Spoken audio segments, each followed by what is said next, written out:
Bienvenidos a Desterrados a otro episodio súper especial dedicado a la migración y a la democracia. Y hoy tenemos un invitado especial, un invitado de lujo. Hoy nos encontramos en el Consejo de Bogotá, una persona que no solo es concejal, sino que también es abogado, es colega, pero pertenece a la Comisión de Gobierno y está participando en todos los temas de seguridad de la ciudad y también una persona muy crítica hacia el gobierno de Gustavo Petro.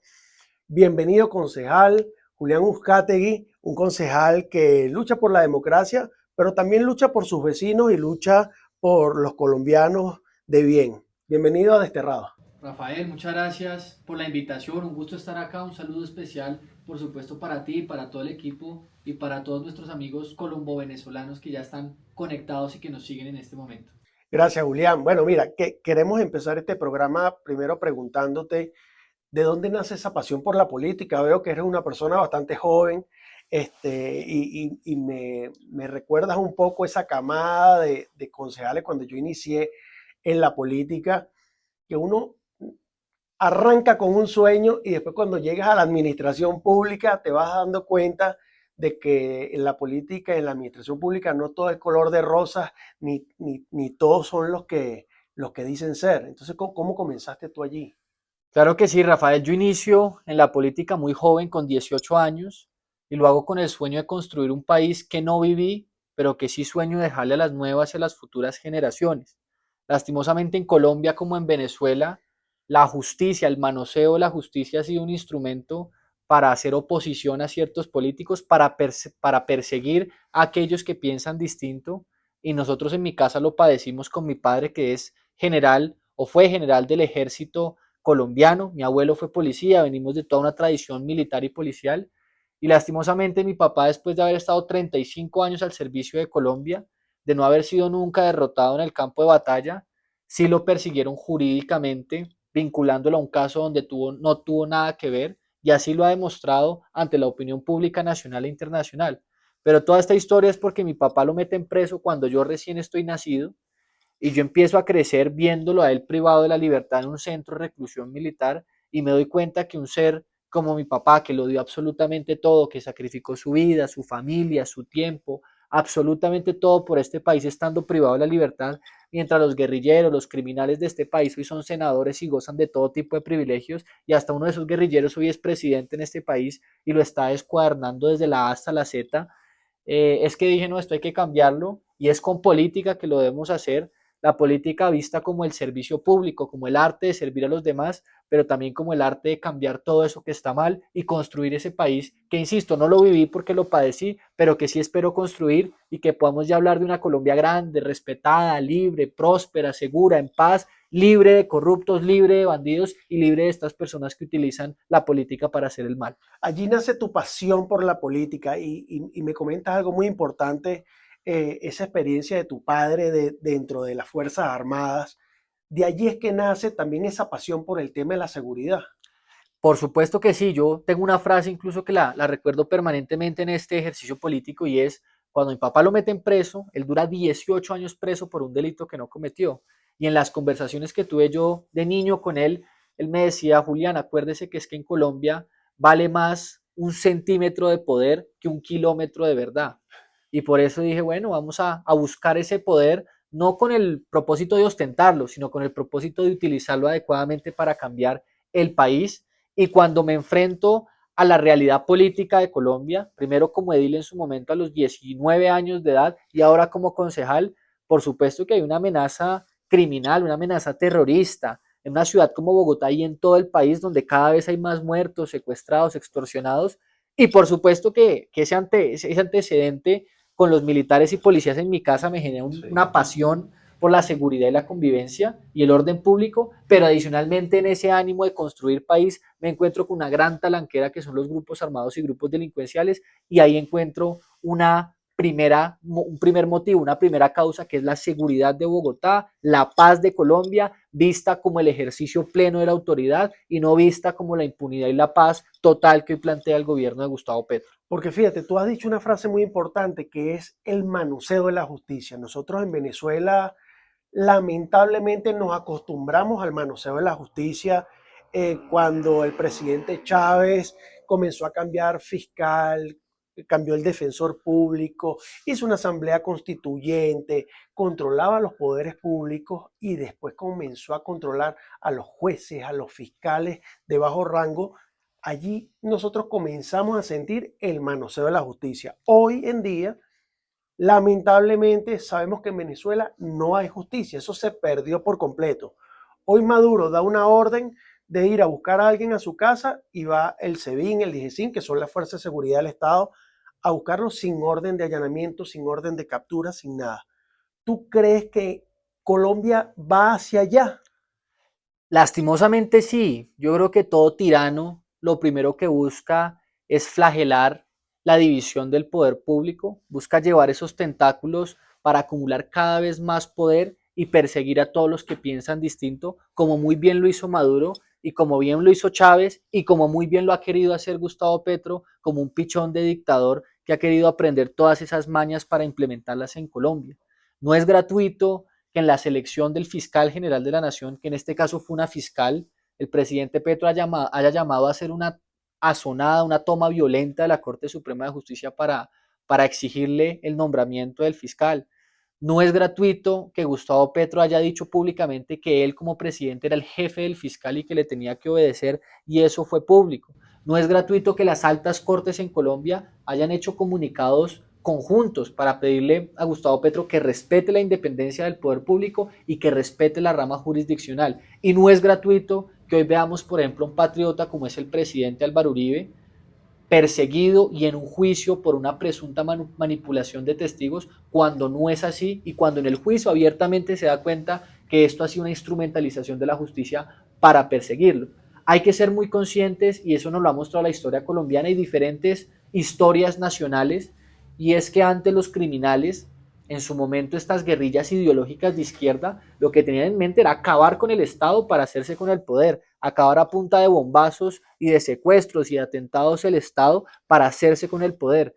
Después de un tiempo, por ahí a los 90 en Colombia, se dieron cuenta que esto no era acabando el Estado, sino consumiendo y tomándoselo desde adentro, y poco a poco lo han hecho. Y ahora esta izquierda, que además muy bien representa a estos grupos armados organizados en Colombia como el ELN, las FARC, que han tenido una relación histórica lastimosamente con Venezuela, se han ido tomando esos escenarios del poder, llegando a la fiscalía, a los juzgados, politizando la justicia y persiguiendo a aquellos que los combatieron en el campo de batalla, como fueron los militares y esas autoridades civiles que tan duro le dieron en su momento, como fue el presidente Uribe. Ahora, vi en las noticias y es algo bastante delicado. Salió un miembro del ELN diciendo que ellos trabajaron en la campaña de Gustavo Petro y que bueno, y que la paz total no se había logrado. Es decir, se sienten esos vínculos ya en la opinión pública del presidente de la República con estos grupos y esos diálogos que fracasaron, esa paz que se buscó por las vías políticas no se lograron. ¿Qué le espera a Colombia en este periodo antes de las elecciones? El panorama para Colombia es muy complicado, Rafael, que yo intento no mencionarlo porque prefiero ver el futuro con esperanza y ver cómo lo vamos a cambiar, pero la verdad es que es muy difícil.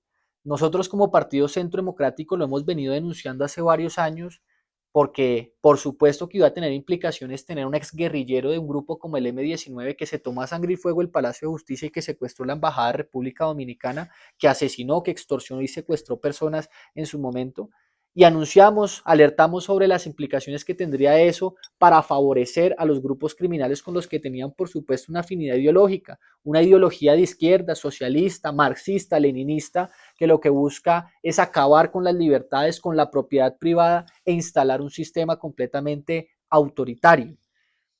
Por supuesto que en campaña lo vimos con más fuerza y pudimos entender cómo Petro estaba transando con los grupos criminales, con todo tipo de grupos, para beneficiarlos en el poder a cambio de apoyo político o incluso económico en esa campaña. Lo denunciamos, lo alertamos, pero lastimosamente pesó más su populismo y esa polarización para hacerse con el poder, y no fuimos capaces de derrotarlo en el 2022 en las urnas. Hay quienes dicen que hubo fraude, hay quienes dicen que no. Lo cierto es que lo hemos padecido 2 años y lo vamos a padecer hasta el 2026.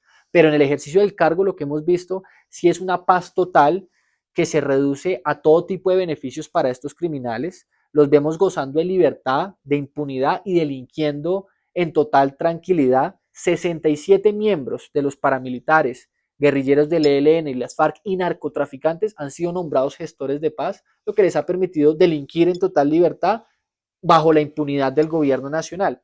Y esto ha hecho que los grupos armados se hayan fortalecido completamente. Ya llegamos a 18.000 hombres en armas, una cifra que no veíamos hace unos buenos años, que además han delinquido, se han enriquecido con el narcotráfico y con todas las economías ilegales. Hoy Colombia está exportando 10 veces más cocaína que la época de Pablo Escobar. Se imaginarán la magnitud y lo que representa para las finanzas de estos grupos armados, y eso ha derivado en todo tipo de masacres, homicidios, insisto, extorsiones y secuestros, y una ola de violencia que poco a poco va llegando en las ciudades, pero que ya se tomó las regiones como el Catatumbo, como el Cauca, como el Chocó, que insisto lo hemos visto en las noticias.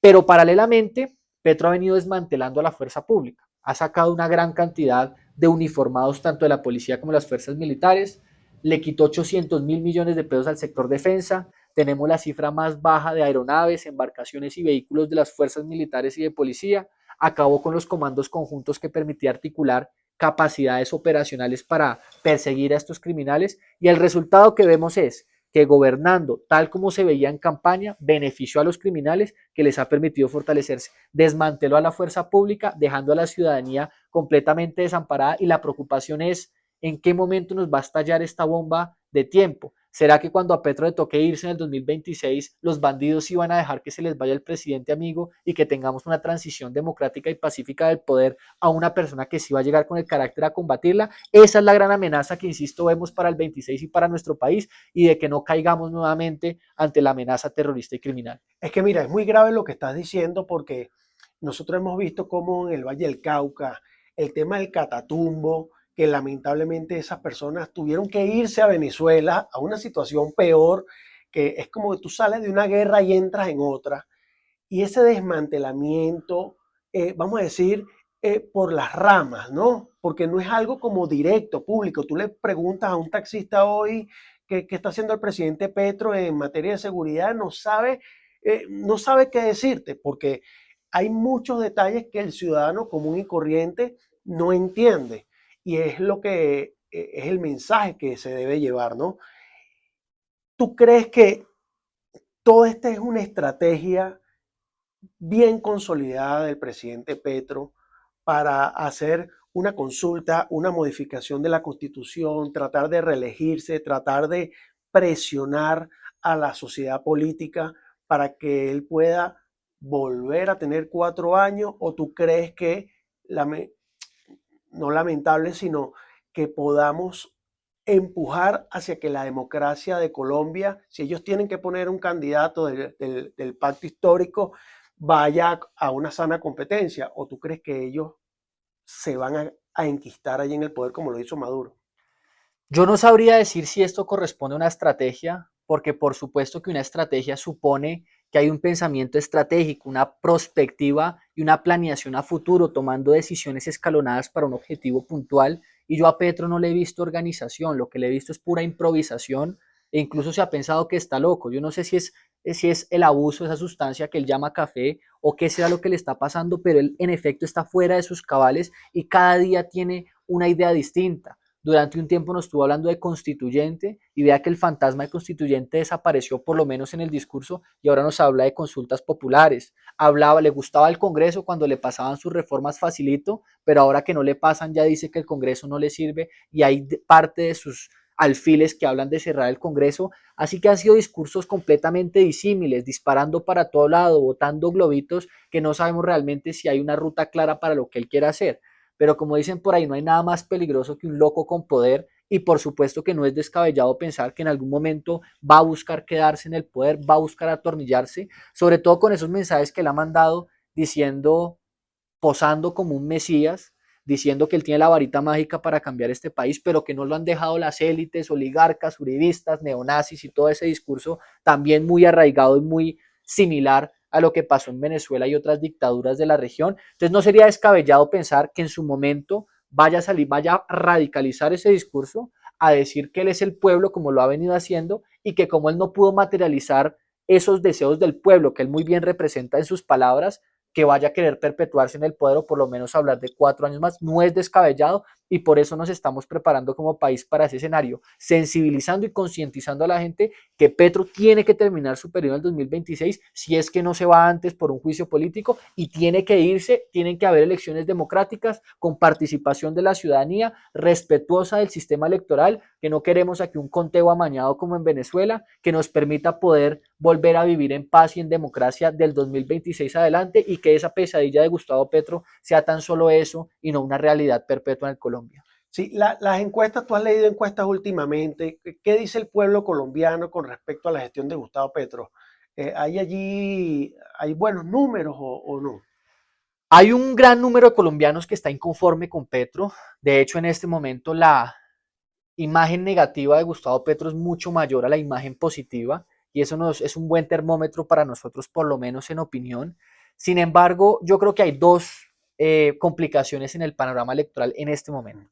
Primero, que Petro sigue manteniendo una base popular importante, sea el 15, sea el 20% de la sociedad, sigue representando un cúmulo de votantes importante para una elección. Segundo, que si uno revisa qué ha pasado con las finanzas del Estado, con el presupuesto, por supuesto que ha despilfarrado una gran cantidad, creando embajadas, en burocracia, en clientelismo, que eso le ha servido también para estructurar otra base política importante, pero adicionalmente hay una gran cantidad de ese presupuesto que no se ha ejecutado, presupuesto que se cuenta en billones y que sabemos lo está guardando para el 2025, 2026. Así que no, nos vamos a enfrentar con con un personaje que sea la persona que él delegue para asumir esas banderas a la presidencia, va a tener una base popular importante que ha acompañado y que no ha soltado, así se haya ido reduciendo.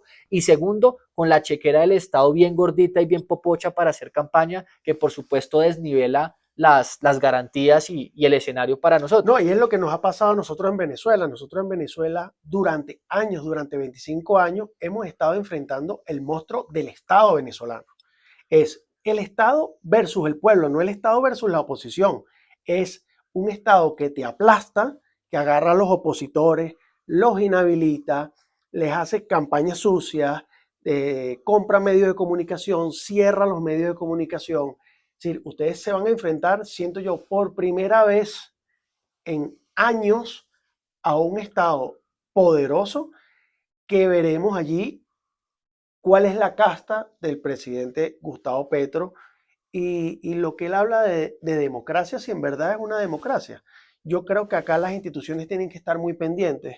Ustedes como políticos hacer las denuncias, eh, pero con mucha anticipación, porque una de las cosas que nos pasaba en Venezuela nos llevaban arreados, ¿no? Es que un problema traía a otro y cuando denunciabas ya había gente presa y cuando denunciabas ya la campaña ya la habían pagado y cuando denunciabas, que sé que se han hecho denuncias y en este momento están saliendo denuncias de la campaña de Gustavo Petro cuando estaba en campaña, de que lo financiaron, de que la guerrilla lo financió, de que lo ayudó. No, ya han pasado 2 años y medio y es como a destiempo, ¿no?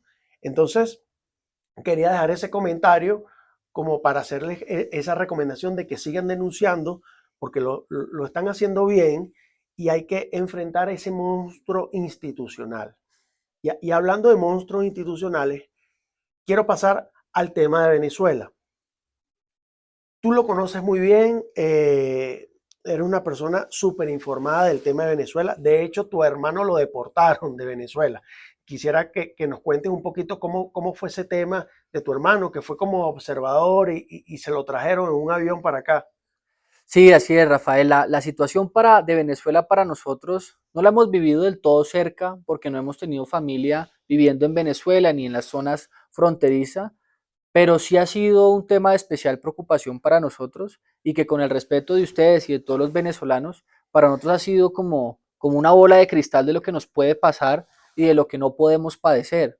Desde el 2018, 2019 que llegó el presidente Duque con mi hermano, teníamos toda la intención de acompañar los procesos y de advertir al pueblo colombiano de que ese era el gran riesgo.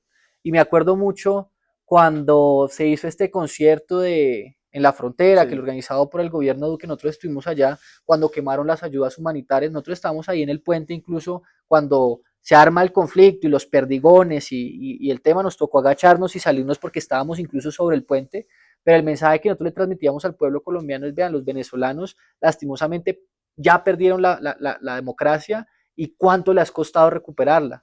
Y les advertíamos, nosotros no podemos, los colombianos no podemos cometer el mismo error, no perdamos la democracia porque después no la recuperamos, y desde esa época hemos mantenido un poco ese discurso, acompañando y solidarizándonos con la comunidad en Venezuela que hoy padece un tirano, un dictador de ese calibre, y también advirtiendo a los colombianos que nosotros no podemos eh, caer en ese error, y es la pedagogía que hemos hecho.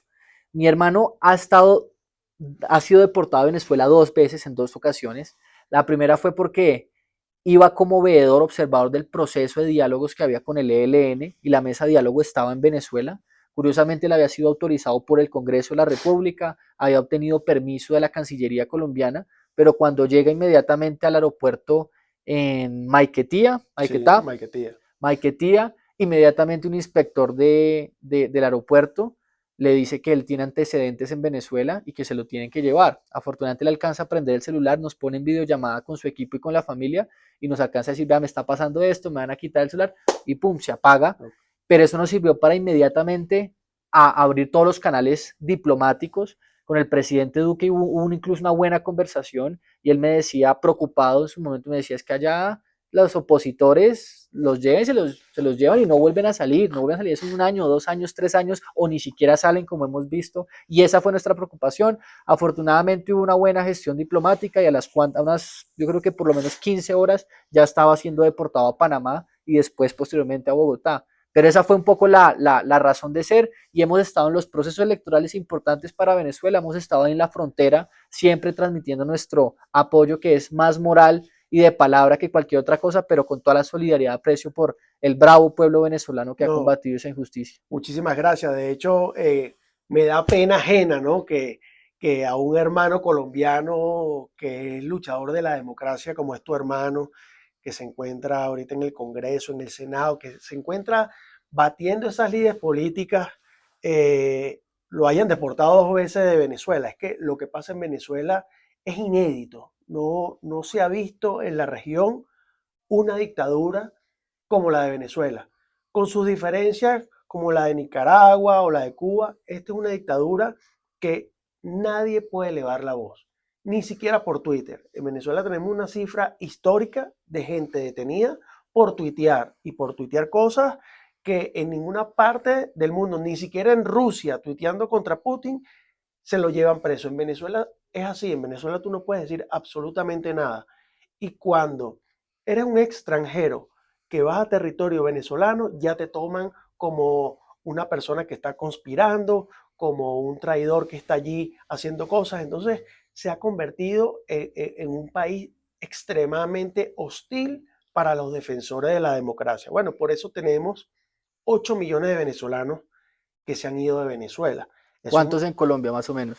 3.1 millones de venezolanos hay en Colombia, y de los cuales, y a ese tema quiero entrar, de esos 3.1, aproximadamente 1 millón se encuentran en Bogotá.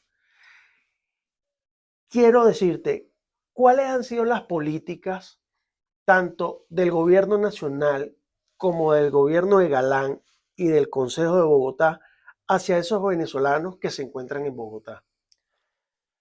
Rafael, es una pregunta dura. Yo incluso creería que no han habido muchas medidas. El presidente Duque en su momento, con este permiso transitorio para que pudieran estar acá los venezolanos en una acción humanitaria, tomó alguna medida para poder recibirlos de la mejor manera. Sin embargo, con la llegada de Gustavo Petro, entendería yo, y por lo que he visto, no ha habido ningún avance adicional. Para Bogotá, por supuesto que ha sido crítico, porque es una ciudad con muchos problemas que se han agravado desde la llegada de Gustavo Petro. Lo que te decía ahora en materia de seguridad, crecen los grupos armados en coca, en armas y en hombres, y a manera de outsourcing tenemos 200 grupos delictivos en Bogotá que operan constantemente, que dependen de esos grupos armados, y entonces casualmente o coincidencialmente, perdón, consecuentemente, perdón, tienen más armas, más hombres, más droga y más dinero para delinquir en la ciudad.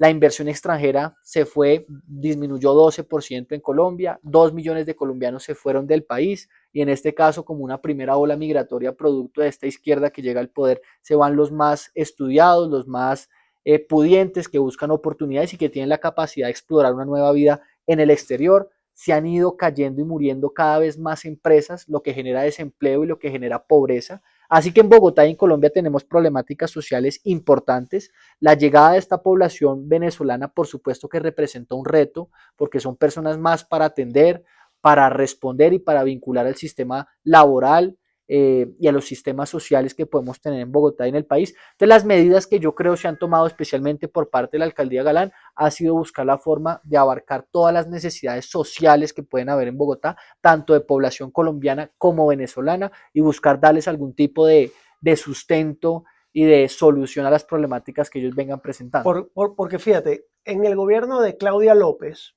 yo lo veía con gran preocupación porque había mensajes xenofóbicos, mensajes como que si todos los venezolanos que estamos en Bogotá estamos robando, estamos en la calle, todos tenemos pistola y moto. Tú que manejas esos temas de seguridad, ustedes manejan cifras reales del tema de venezolanos que roban, que son del Tren de Aragua. Ustedes manejan esas cifras, tienen como una sala de monitoreo del tema de seguridad. Más o menos, sobre todo la administración distrital es el que tiene las herramientas. Nosotros pedimos esa información constantemente y tenemos una comparación. La alcaldesa Claudia López era una alcaldesa muy ligera en la información y que Sí, buscar un par de likes o unas buenas fotos y apariciones en medios botaba frases que podían generar ese impacto xenofóbico en la comunidad. Y lastimosamente hay que ser muy claro, yo creo que hubo un buen grupo de venezolanos que llegaron a Colombia y a Bogotá, buscando, por supuesto, huir de esa dictadura, construir un proyecto en Bogotá, pero que también llegaron a aportar con conocimientos, con experiencia, con formación o incluso invirtiendo, porque hay personas muy pudientes de esa Arabia sí. latinoamericana que era Venezuela.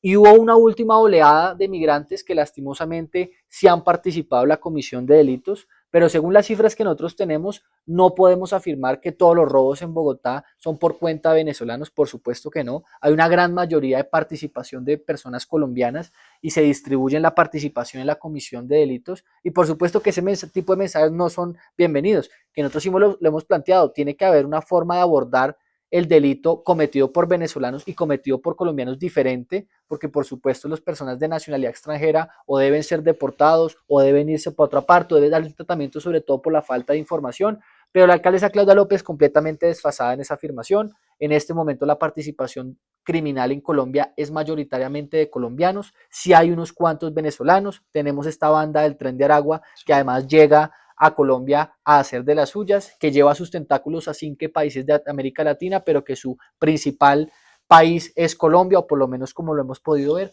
Aquí tengo de hecho el libro del Tren de Aragua, Ok, de la periodista mexicana que explica cómo arranca todo en Tocorón, en el estado de Aragua, y empiezan a exacto. extenderse hacia Colombia. Y además tiene una influencia negativa, porque lo hemos percibido, y eso sí lo han dicho las autoridades en varias ocasiones. El criminal bogotano colombiano antes amenazaba con un cuchillo, con un arma para robar, y si no le daban las pertenencias, hería o asesinaba. Estos personajes del Tren de Aragua parecieran ser mucho más violentos, también por la anarquía que se vive en este momento en Venezuela, donde ellos Sí. son protegidos por el gobierno y donde no reciben ningún tipo de castigo, y acá han venido un poco con esa misma forma de proceder, y es ya no amenazan, sino inmediatamente o hieren o matan para robar las pertenencias, y se ha mutado los comportamientos delincuenciales en Bogotá.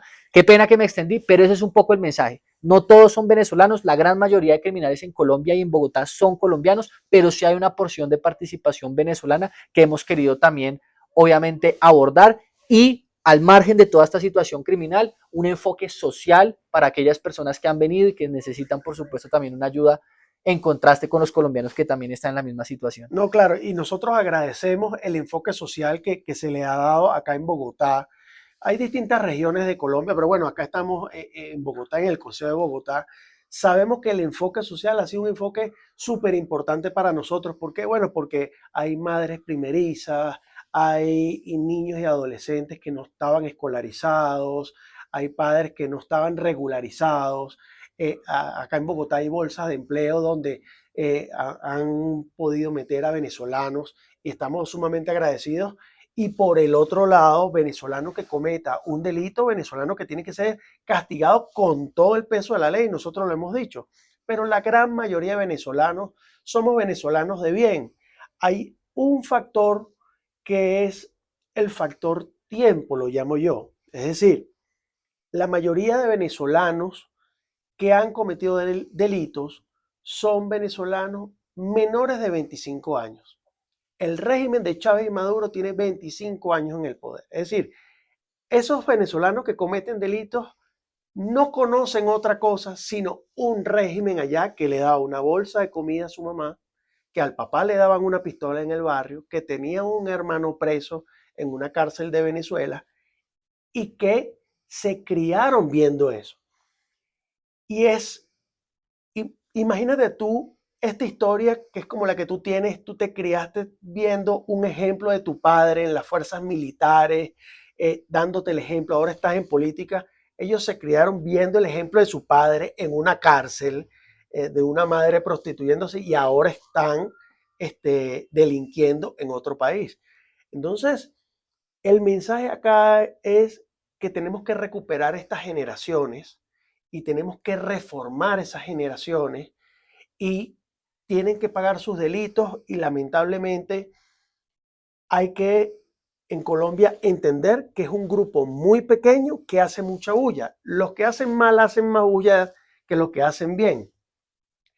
Y tenemos que agradecer a Bogotá porque sí se han enfocado en los temas sociales. Pero yo te quería preguntar, con este tema de la seguridad, el gobierno nacional da recursos a Bogotá para que inviertan en estos temas de seguridad o el alcalde Galán y el consejo están solos en esta batalla.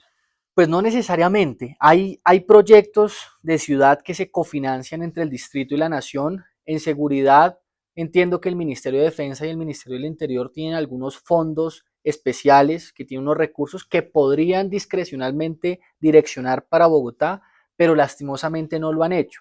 En nuestro régimen y ordenamiento jurídico colombiano, en la línea de mando del Ministerio de Defensa, la policía depende del ministro y del director nacional de la policía y por supuesto que una relación supremamente cercana, además que es una relación jerárquica subordinada y por eso uno podría pensar que lo que invierta la nación en policía, pues en varios casos llega a Bogotá porque se transforma en vehículos, en dotación, en herramientas, pero lo que hemos visto es que la nación está desfinanciando a la policía, que le está quitando cada vez más recursos. De esos 800.000 millones de pesos, se le quitaron especialmente al fondo rotatorio de la policía, que era encargado de esa dotación y alimentación y otros aspectos importantes. Entonces yo creería y me atrevería a decir que no, que o ha sido muy poco o ha sido nula la financiación del gobierno nacional a los procesos y proyectos de seguridad en Bogotá. Le ha tocado a la alcaldía mayor de Bogotá asumirlo y lastimosamente tampoco lo ha asumido con la determinación y el carácter que nosotros esperábamos.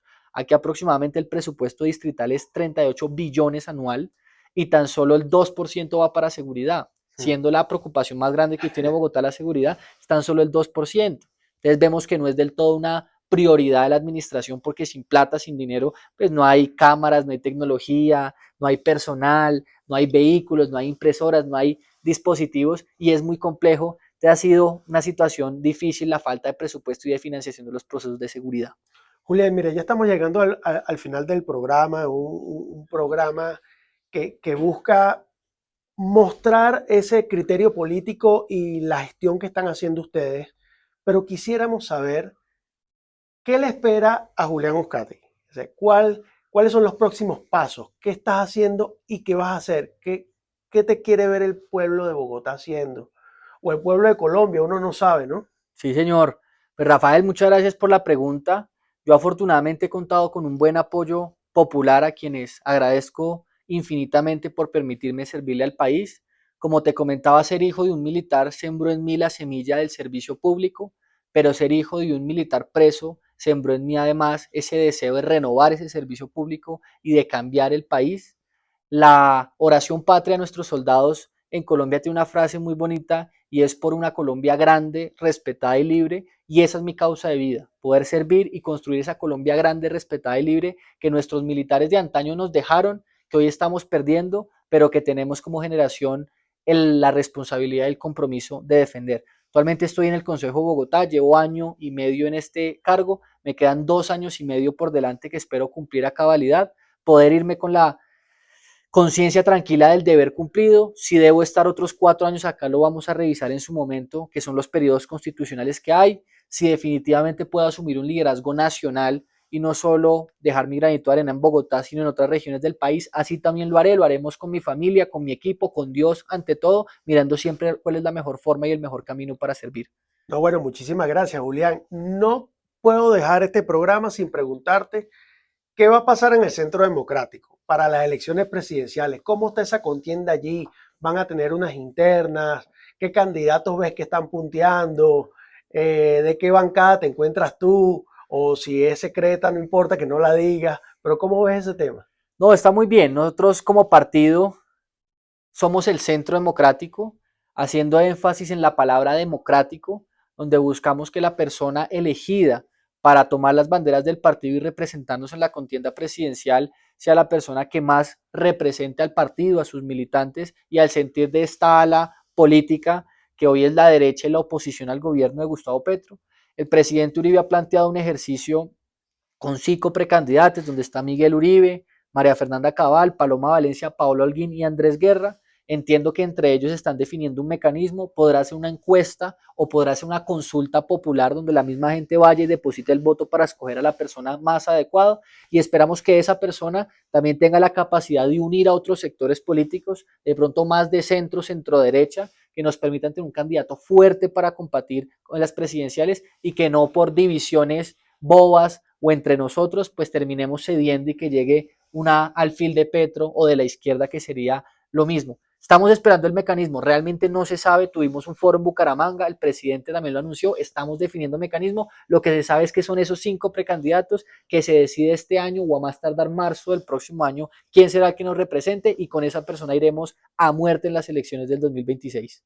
Bueno, acá desde el podcast Desterrados con el concejal Julián Uzcategui, asumimos el compromiso de que los vamos a apoyar en la campaña, porque no queremos que a Colombia le pase lo mismo que le pasó en Venezuela. Así que los venezolanos que nos están viendo y se quieran sumar a la campaña, métanse en el podcast de Desterrados, síganos y dejen un comentario que los vamos a incluir a todos en la campaña y vamos a salir a rescatar la democracia de la región. Gracias, concejal. Rafael, muchas gracias. Esa palabra desterrados es muy fuerte y entiendo que ha sido fuerte lo que han vivido en Venezuela. Desterrados, entiendo, significa sin tierra. Obviamente patria es una sola y su patria es Venezuela, la mía es Colombia, pero sientan este país como una segunda patria, así como nosotros vemos a ustedes, que seguramente en unos cuantos años, esperemos más temprano que tarde, Colombia y Venezuela van a poder resurgir de esta amenaza socialista, izquierdista y vamos a poder hablar nuevamente de prosperidad, tranquilidad, alegría y felicidad en estas dos naciones hermanas. Amén y que así sea. Muchísimas gracias y nos vemos en el próximo episodio.